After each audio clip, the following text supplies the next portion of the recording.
Roman gladiators were war prisoners and criminals, not sporting heroes.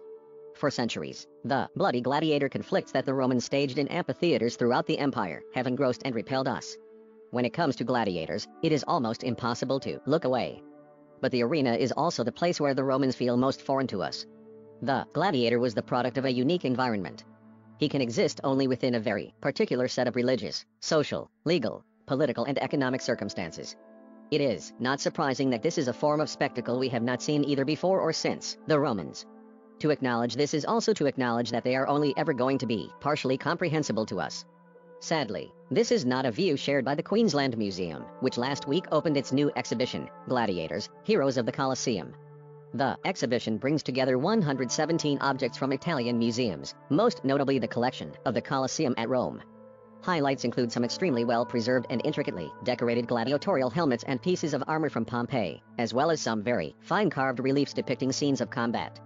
Yet, while the quality of the individual objects is without question and certainly worth the price of admission alone, the intellectual framework of the exhibition is far more problematic. This is not an exhibition that is plagued by doubts or uncertainties. It firmly knows who gladiators were and what they stood for. Gladiators, the opening panel of the exhibition proclaims, were the elite athletes of the ancient world. The antique equivalent of today's fighters and the popular sport MMA, if you like. Sporting analogies pepper the exhibition. Spectators are routinely referred to as fans, and the catalog promises that this is an exhibition that touches on many issues that have parallels with modern-day sport and sporting culture. At times, the exhibition also feels like it has taken its cues from contemporary video game culture. The special weapons of the various types of gladiators are spelled out, and visitors are invited to contemplate who would win between a gladiator fighting with a net, known as a retiarius to the Romans, and one heavily armed secutor. A video game spin-off from the exhibition is easy to imagine. Rogues not heroes gladiatorial combat was certainly popular among the Romans. Evidence for gladiators is found in every province of the Roman Empire. These fights initially began as contests of matched pairs as part of funeral rites honoring the dead. However, over time their popularity grew. By the time of the Roman Empire, hundreds of gladiators might be involved in spectacles that could last as long as 100 days. These games were never just displays of gladiatorial fighting. At their most elaborate, they involved beast hunts with exotic animals, the execution of criminals, naval battles staged in flooded arenas, musical entertainments and dances. The Queensland Museum is not the first to try to understand gladiators as sporting heroes. However, it is an analogy that causes more problems than it solves. The vast majority of gladiators were either prisoners of war or criminals sentenced to death. Gladiators were the lowest of the low. Violent murderers, thieves and arsonists.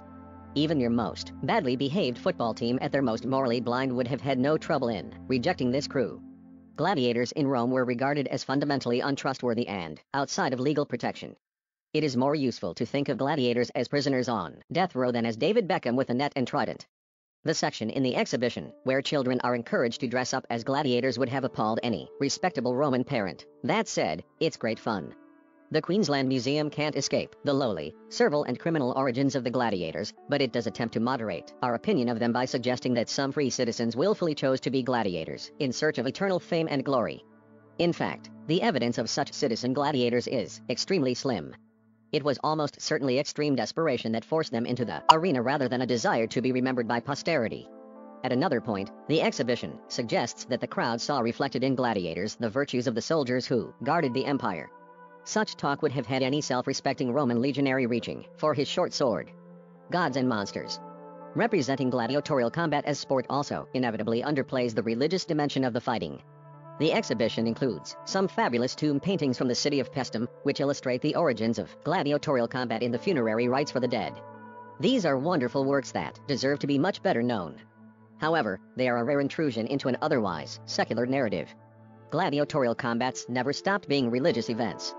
Every day of the games would begin with a solemn procession with sacrifices on altars.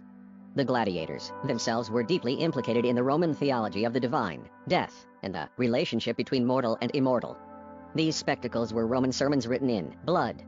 The final problem with focusing on gladiators as sporting heroes is that it tends to isolate their combat from the other elements that made up the games. Beast hunts and the execution of criminals were just as popular, possibly even more so. They were not precursors to the main event or entertainment for the intervals.